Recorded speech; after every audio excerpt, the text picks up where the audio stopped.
little bit about this field here that we're standing in. I was fortunate enough that my parents let me farm about almost 18 years ago. 2006, this came out of CRP. And Jason and I actually tried no-tilling sunflowers in it the first year. Him and I weren't farming together at that time, but we tried it, and that was a huge failure because we didn't till it, and we just used a Great Plains drill. And the year after that, I had soybeans in, and this field's probably had silage corn on it and soybeans. The last 2 years, it's been soybeans, and I'm guilty as any other farmer in North Dakota that beans pay the bills. So sometimes I do beans on beans, and sometimes it's beans on beans on beans. So um, it was time for this to get rejuvenated, and then that's why I like to use a cover crop. To do that, the plan is to hay this off, bale it up, take it home. It would be good grazing, but as you can see, there's no fences on here yet. That might be a possibility this fall. I don't know. The time is always an issue on the farm here, so I don't, like I said earlier, I don't like to seed just a single crop for hay. Although I do have a couple fields of just sedan grass in this year to try it out because the neighbor said it's really good. So we shall see. Over the hill, we do have a beehive. And then that field over there is silage corn that we put in real late, and that was tilled it like we're not supposed to do, evidently, but it was rougher than schnot, and we tilled it. So, and that'll probably be the only time it'll get tilled for the next 15 years. So, this field never really has been tilled. Glenn Bowers said we started out with the Concord drill, but that didn't. When I started, I had a flex coil drill, a hole drill, and then about 2008, we got a 750 drill and a 7200 planter. And that's 7200 planter I've rebuilt a couple times, and it's going now. Now it has precision stuff on it, just because it's fun to look at numbers. Though I don't like to do research, so. Questions on the cover crop here? The field itself?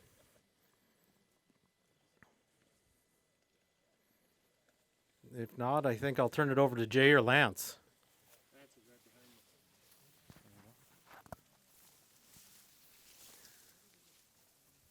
It's nice to see a nice full season cover crop again. I was visiting with a few people here before we started up, and it's like, yeah, I actually quit seeding full season cover crops, mainly because all I can grow now is pigeon grass. And when I asked Jay about that last year, he said, "Oh, you're to that stage of no till." So anyway, so we don't do full season cover crops anymore, and we're actually in the process of seeding everything back to grass anyway. But I love that question at the last stop about the insects and the answers that were given with the health. If things are healthy, you don't have insect problems. This is how you get things healthy. You get this diversity in here. You look at the fibrous root systems in here. This is kicking the organic matter up. This is kicking the biodiversity up, and it's just a beautiful, beautiful system. I commend you, Jeremy, on this nice cover crop here. I prefer, but that's just me, I prefer grazing, but I understand if you don't have fences, you got to do something with it, and you got to be able to utilize it. If it rusts, rots, or depreciates, I try to stay away from it as much as possible. So Water's an issue on this. and no water either. So Well, it's improved, but it's still not a very good, reliable source. So and a guy could do rely on snow, but like last year, this would have been under snow from the get-go and would not have been. The cows would have had trouble going down through this to get this, even with as much snow as last year. And some years you don't get snow, so then you don't even have that for an option. So you got to work with what you have. So yeah, when are you thinking to hay this year? I A while in yet? between combining, so Okay, so you'll get some growth off of this yet here. Yeah, it'd probably be at least 2 weeks. Okay. And it's got to quit raining and have a stretch where this stuff will dry down. It's a nice problem to have in North Dakota. That's right. Yeah. In August. In August yet. So,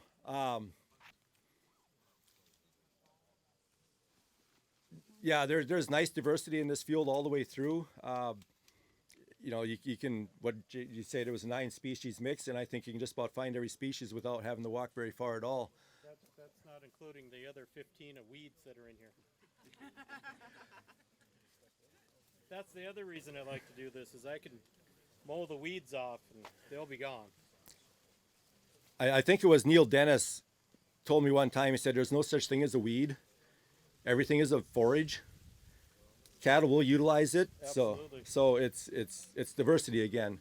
And that's why I don't get too excited about, you know, weeds in my hay fields or whatever, because cattle will utilize it. I guess the questions for Jeremy or Lance, Steve? do you want to elaborate a little bit about when you graze a multi-species cover crop? You know, I get a lot of questions about grazing cover crops and maybe bloating or anything like that. My answer to them generally is, speaking as a multi-species cover crop, the cattle select, they know what they're doing, just get the hell out of their way. And has that been your experience? If Jeremy and Jason were to choose to graze this, there'd be no worries, I don't think. I wouldn't be worried. Yeah, whether there's bloating problems with multi-species cover crops, no, as long as the cattle can selectively choose and manage themselves. You know, we always say they're dumb animals, but really they got it figured out. If we let the cows be cows, they'll take care of themselves. You know, I'm grazing a lot of alfalfa with some grass mixed in with it, and the questions keep coming. Are you worried about bloat with the alfalfa? As long as there's something for them to balance with, they take care of themselves. And a multi-species crop like this, I wouldn't worry one bit about bloat. I would strip it out just to help. Well, it depends. If you need to trample more on the ground, you know, there's different ways you can strip it. You can strip it tighter and have the cows walk lengthwise. That'll trample more. But if you just let them in a bigger patch, they're going to do some trampling. But I prefer to strip it out, and I don't know, depending on the size of the herd, 2 to 5 acre strips, and move them every probably 3 to 5 days. That hoof action is important, and the tighter you have your animals, the more hoof action you get, and more even disbursement of dung and urine, which is huge again because of the microbes in the rumen of the animal. Pretty well matched the microbes in the soil, so you're actually get that even dung and urine distribution. You're actually helping with your microbe populations in your soil also.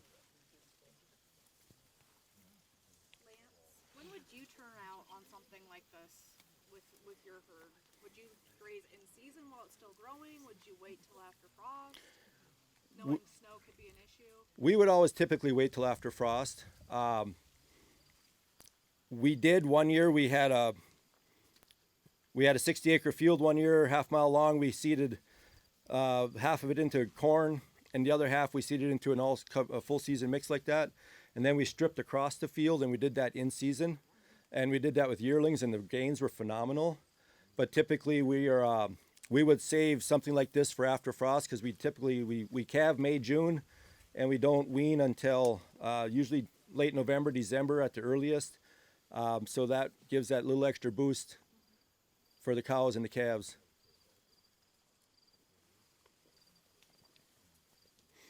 I got a question for Lance here. How many years would you cover crop to prepare your soil for perennials? Repeat the question, please, Lance. How many years did we use cover crops to prepare our soils for perennials? Nothing that was planned. That's a Kenny Miller question. Don't fail us. Yeah, don't. Okay, I'll try. You know, some of those fields, we started by seeding our worst fields back to perennials right away.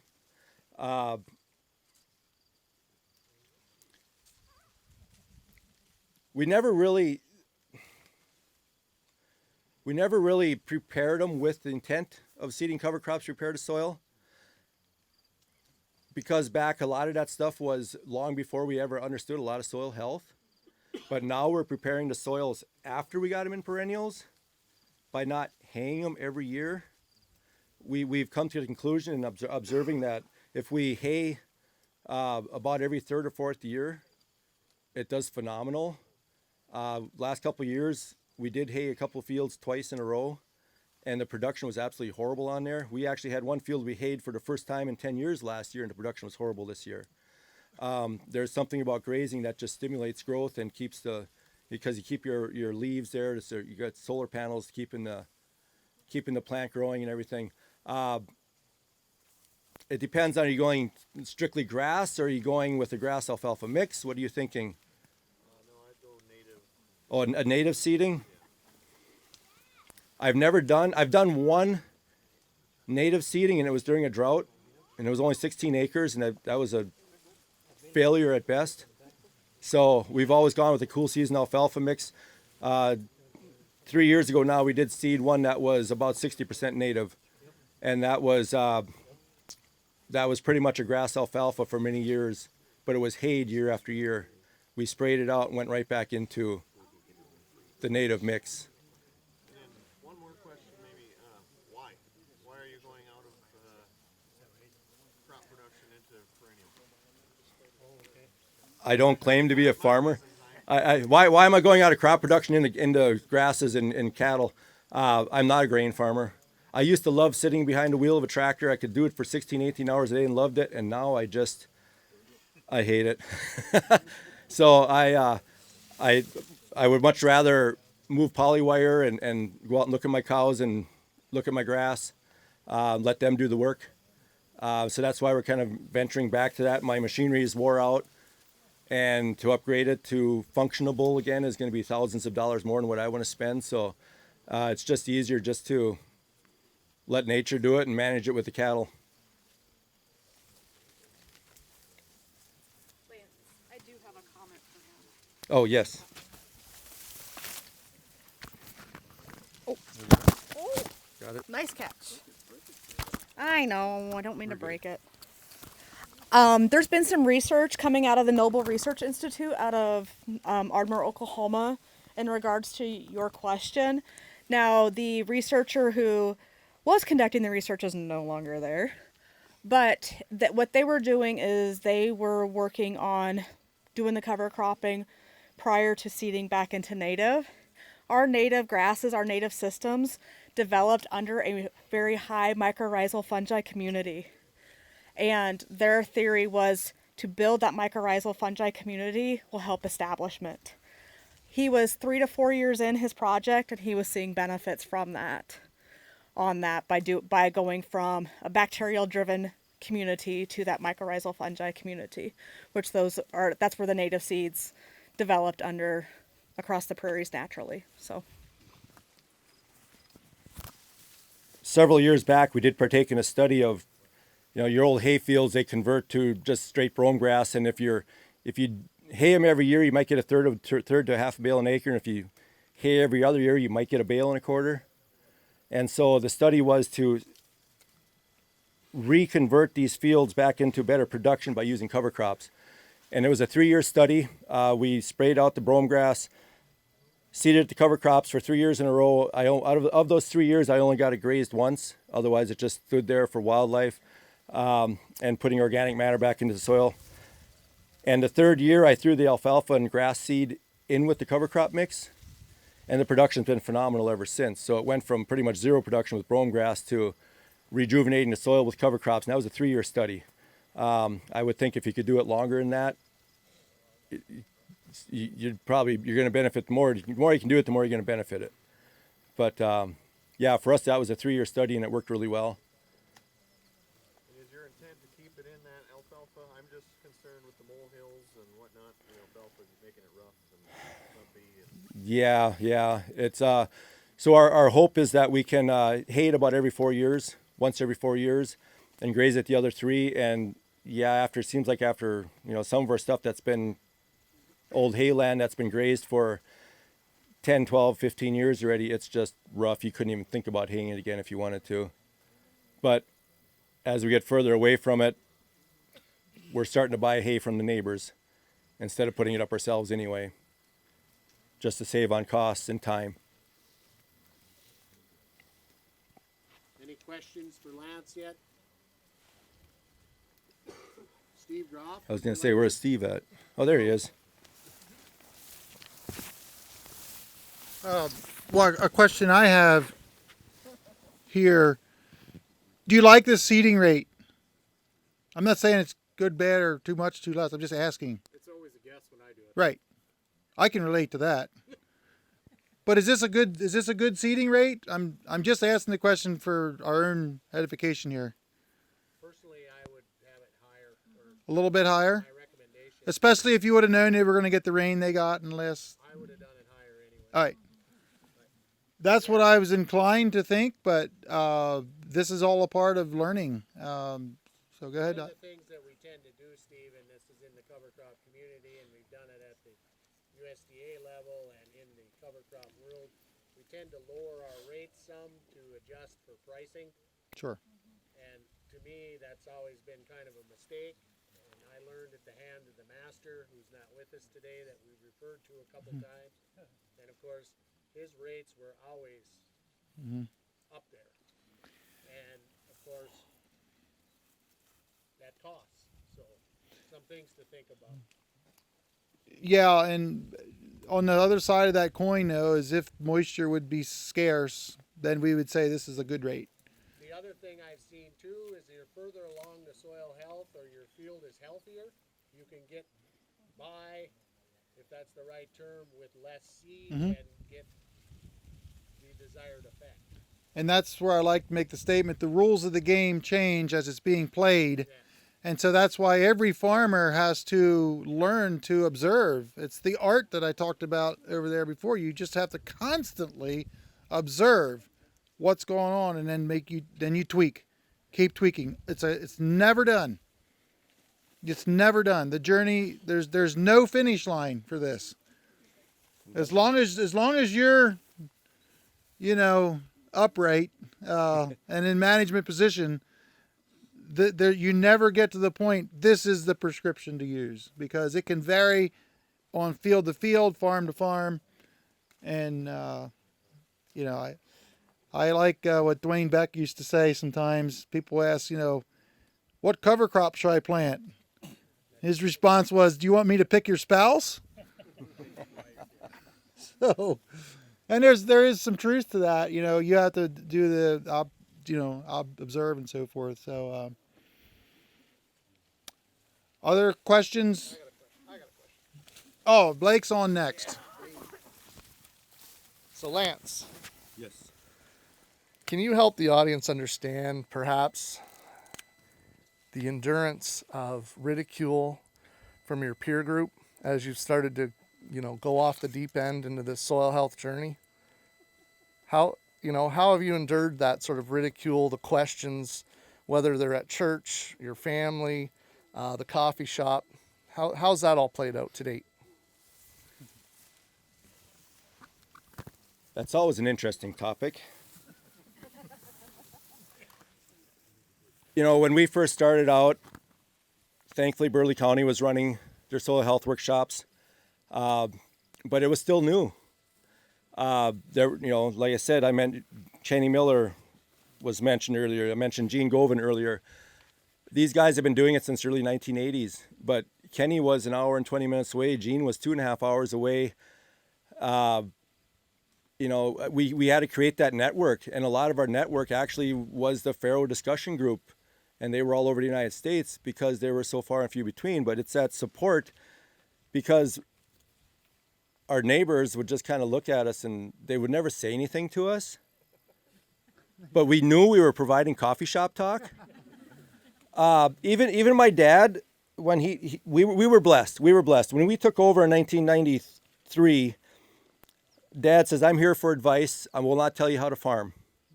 But we farmed his methods for 7 years, and all the things going along good. But then when we finally started switching, we bought our first grass-based genetics bull that year in 2004. We bought our no-till drill in 2004.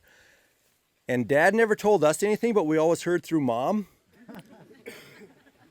And we bought our first bull, and this little bull come walking off the trailer, and I said, we got him all the way here from Colorado. We're going to use him and see what he does. And it took about 2.5 years, but Dad told Mom, he said, the kids made the right decision, and they'll make it. They'll be fine. So even though Dad didn't say anything, he was always had that cautious eye on us. And if that come from Dad, I can't imagine what the neighbors were thinking and talking. So yeah, it is crucial to get that that network of support, because otherwise we would have stepped back into the 90s before we really dove into this. It made sense to us, so we tried it. We were rotating 40 cow-calf pairs through 400-acre pastures. Really, there was no effect there at all. We were going through the motions for absolutely nothing. And a gentleman came onto our place and he said, you're doing it all wrong, you might as well quit. It upset us enough to where we did. We quit for about 3 or 4 years. And then we started, the time wasn't right. But then we started realizing that, okay, yeah, we can't just put 40 cows in 400-acre pastures and rotate them. That's season-long grazing pastures, and we're doing nothing. So then we started looking at what do we need to do this right, instead of just doing it and going through the motions. And even today you can get the ridicule, really. We're all amongst friendly company here today, but you go to town and talk to the people at the elevator or the chemical store or whatever, and you're going to hear a whole nother story, and that stuff doesn't work. Well, yeah, they make their living by selling, talking about the insects before. Oh, you got grasshoppers? We can put this, and that on. Oh, but this is only contact only, so you might have to respray again in 5 days. And this is only a 5 to 7 days, so you might have to respray that in 14 days. But it works. Yeah, that's how they make their living. Quick story. I went to a cattle workshop. It was for mineral tubs, lick tubs. And the guy said, we put GPS on all the cows. We put the mineral tubs in the middle. We put the salt blocks around those. And we put the mineral feeders way around the outside. And anytime the cow stayed for longer than 10 minutes, it read where she was GPS. So we could tell where she's eating mineral salt or lick tubs. He was a good salesman. I was ready to go back to feeding lick tubs because we hadn't fed grade or anything at this time for a number of years. And I was ready to go back. And then he said, but there was one cow, I don't know what her story was, but she didn't need salt, mineral, or lick tubs, and yet she came in bred. And the light bulb clicked in my head, and I said, that's the cow. I want a whole herd of those cows. So, and it's the same way with cropping. This can be done. It's a never-ending observation. It's a never-ending, conventional agriculture, they always say, no 2 years are alike. Well, when you start getting into regenerative agriculture, the change is continuous. And you just, it gets fun. It really gets fun. Any questions for Lance or Jeremy or any more? We got a couple more stops, folks. I can see Lance is getting a little bit too passionate. I'm getting a little too wound up here, yes. Yeah, let's do that. Jeremy, It's seeded different. I know, but it looks like small. Yeah, it probably is. Jeremy, why don't you talk about your soybean field? We won't walk over. Okay. Jeremy's going to talk about that soybean field over there quick, and we won't walk over there because, in the essence of time, but he'll tell you a little bit about it. Okay, quick story about that across the road. The neighbor stopped in the yard and said, the guy that's renting from us, he said, he's getting no money in his checkbook. I said, well, we'll rent it. So we started farming that, 4 years ago now? 5 years ago. And it's no-tilled right into just sod right across the road there. Long-term pasture, hay ground. It was intensely grazed by Vollmer Angus Ranch for quite a few years. They were rotational grazing through there. The landowner took the fences out and we started farming it and haven't looked back since. So last year I had flax and I experimented with a polyculture of soybeans in there, and the flax choked the soybeans out, but it turned out okay. One thing on that field, or any of my fields, I don't use insecticide or fungicides. I do use sugar for a lot of things, so I do recommend that. What else do you want to know about it, Daryl? Any questions? Yeah, it's just long. What type of sugar? What rate? I just get sugar from Sam's Club or Costco or whatever is cheaper in the 25-pound bags because I don't like lifting little ones. And yeah, you could do that, or you can get molasses from QLF. There's some dealers from QLF, and that's a good source of sugar as well. So, or the Krugler fertilizer has sugar in it as well. So, What's your rate?